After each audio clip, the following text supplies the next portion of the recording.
आपण आज बटाटा गार्लिक नान बनवतोय। त्याच्यासाठी मी इथे 1 वाटी गव्हाचं पीठ आणि 1 वाटी मैदा घेतलाय। त्याच्यामध्ये आपण थोडीशी कसुरी मेथी घालूया, थोडीशी हळद कलर यासाठी,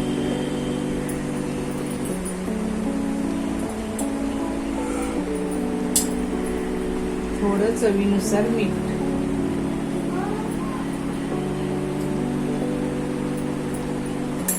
आणि हा जो आपण बटाटा उकडून सालं काढून चांगल्या किसणीवरती किसून घेतले, त्याच्यात थोडा मी कढीपत्ता घातलेला आहे,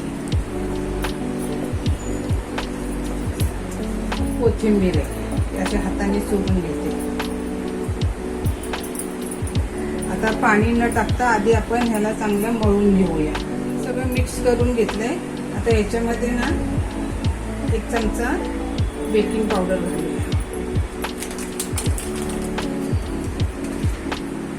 थोडंसं पाणी घालते। बेकिंग पावडर नसले टाकायची तर इनो टाकला तरी चालतं। लगेच आपल्याला मळून झालं की लगेच त्याचे पराठे बनवून घ्यायचे। जास्त घट्ट जास्त पातळ बनवायचं नाहीये। असं आपण गोळा तयार करून घेतला मैदा आणि गव्हाच्या पिठाचा। आता आपण चपातीला घेतो ना त्याच्यापेक्षा थोडा मोठा घ्यायचा,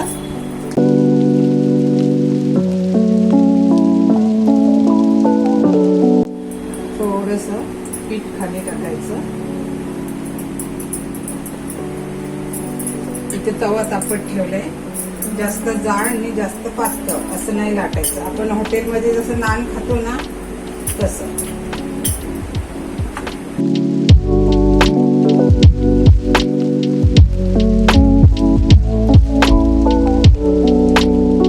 आता इथे तवा पण तापलेला आहे, आपल्या तव्यावरती नान टाकून इथे आपण त्याच्यासाठी लसूण आणि बटरचं आपल्याला लिक्विड तयार करायचं। इथे मी बटर तापत ठेवलंय।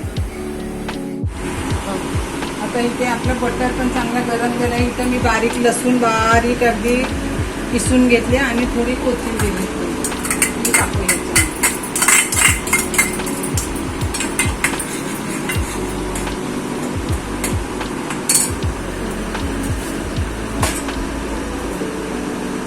लसूण आणि बटर सुद्धा चांगलं झालेलं, आपल्याला हे नानला लावायचे। आपले 2 नान तर छान तयार झालेले आहे। आता आपण गॅस बंद करून बाकीचे नंतर करूया।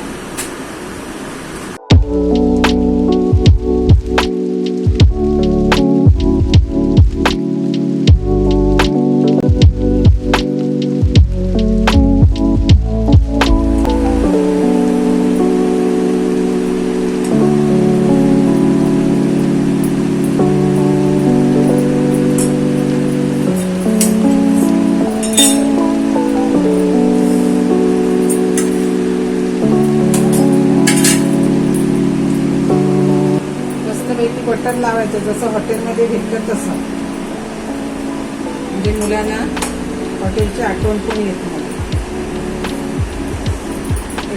किती नरम झाले, गरम आहेत अजून। हे बघा गार्लिक नान कसे केले। रेसिपी आवडली शेअर करा, लाईक करा, सबस्क्राईब करा।